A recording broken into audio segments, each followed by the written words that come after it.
ಪರಿಶಿಷ್ಟ ಜಾತಿಗಳ ಒಳ ಮೀಸಲಾತಿ ಕುರಿತಂತೆ ಸಚಿವ ಸಂಪುಟದಲ್ಲಿ ಸರ್ಕಾರ ತೆಗೆದುಕೊಂಡಿರುವ ಕ್ರಮ ಆ ವರ್ಗದವರಲ್ಲಿ ಗೊಂದಲ ಸೃಷ್ಟಿಗೆ ಕಾರಣವಾಗಿದೆ ಎಂದು ಬಿಜೆಪಿ ಮುಖಂಡರು ಆರೋಪಿಸಿದ್ದಾರೆ.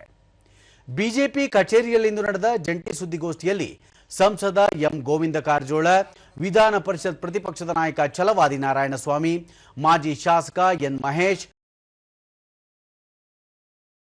ಮುಖಂಡರು ಪಾಲ್ಗೊಂಡಿದ್ದರು. ಈ ವೇಳೆ ಗೋವಿಂದ ಕಾರಜೋಳ ಪರಿಶಿಷ್ಟ ಜಾತಿಗಳ ಒಳ ಮೀಸಲಾತಿ ಹಂಚಿಕೆಗಾಗಿ ಸರ್ಕಾರ ರಚನೆ ಮಾಡಿದ್ದ ನಿವೃತ್ತ ನ್ಯಾಯಮೂರ್ತಿ ಎಚ್.ಎನ್. ನಾಗಮೋಹನ್ ದಾಸ್ ವರದಿ ತಿರಸ್ಕರಿಸಲಾಗಿದೆ. ಸರ್ಕಾರದ ಮುಖ್ಯ ಕಾರ್ಯದರ್ಶಿಗಳು ನೀಡಿರುವ ವರದಿಯನ್ನು ಅಂಗೀಕರಿಸಲಾಗಿದೆ. ಈ ಮೂಲಕ ಮುಖ್ಯಮಂತ್ರಿ ಸಿದ್ದರಾಮಯ್ಯ ಅವರು ರಾಜ್ಯದ ಜನತೆಗೆ ಅನ್ಯಾಯ ಮಾಡಿದ್ದಾರೆ ಎಂದು ದೂರಿದರು. ಗವರ್ನರ್ ಹತ್ರ ಹೋಗಿ ಬಿದ್ದಿತ್ತು, ಅಲ್ಲೋಗಿ ಕಾಡಿ ಬೇಡಿ ನೀವು ಅನುಮೋದನೆ ಮಾಡಿಸ್ಕೊಂಡು ಬಂದು ಅದನ್ನು ಹಾಗೆ ಇಟ್ರಿ. ಸುಪ್ರೀಂ ಕೋರ್ಟ್ ಆದೇಶದ ಅನುಗುಣವಾಗಿ ಅದನ್ನು ನೀವು ನಿರ್ಣಯ ತಗೊಳ್ಬೇಕಾಗಿತ್ತು, ತಗೊಳ್ಳಿಲ್ಲ. ನಿಮ್ಮ ಮೂಲ ಉದ್ದೇಶ ಈ ರೀತಿ ಗೊಂದಲ ಸೃಷ್ಟಿ ಮಾಡೋದು, ಎಸ್ಸಿ ಉಪಜಾತಿಗಳ ಮಧ್ಯೆ ಹೊಡೆದಾಟ ಹಚ್ಚಬೇಕು.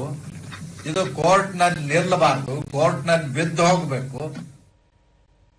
ಛಲವಾದಿ ನಾರಾಯಣಸ್ವಾಮಿ ಸರ್ಕಾರಿ ಉದ್ಯೋಗಗಳನ್ನು ಭರ್ತಿ ಮಾಡದೆ ಯುವ ಸಮೂಹದ ಅಸಮಾಧಾನವನ್ನು ತಡೆಯಲು ಒಳ ಮೀಸಲಾತಿ ನೀಡಲು ನಿರ್ಧಾರ ತೆಗೆದುಕೊಳ್ಳಲಾಗಿದೆ. ಪರಿಶಿಷ್ಟ ಜಾತಿಗಳಿಗೆ 17% ಮೀಸಲಾತಿ ನೀಡುವ ಕಾಯ್ದೆ ಜಾರಿಯಲ್ಲಿದ್ದರೂ 15%ರಂತೆ ಒಳ ಮೀಸಲಾತಿ ಹಂಚಿಕೆ ಮಾಡಲಾಗಿದೆ ಎಂದು ಹೇಳಿದರು. ತೀರ್ಮಾನ ಹೊರಬಿದ್ದ ಮೇಲೆ ಇನ್ನ ಪರಿಶಿಷ್ಟ ಜಾತಿಗಳು ಬೀದಿಗೆ ಬಿದ್ದಂಗಾಯ್ತು. ಆದ್ರೆ ಜನ್ಸಿ ಯುವಕರು 56,432 ಸ್ಥಾನಗಳಲ್ಲಿ ಹುದ್ದೆಗಳನ್ನು ನೀವು ತುಂಬುತ್ತಾರೆ ಅಂತಕ್ಕಂಥ ನಿರೀಕ್ಷೆಯಲ್ಲಿದ್ದಾರೆ.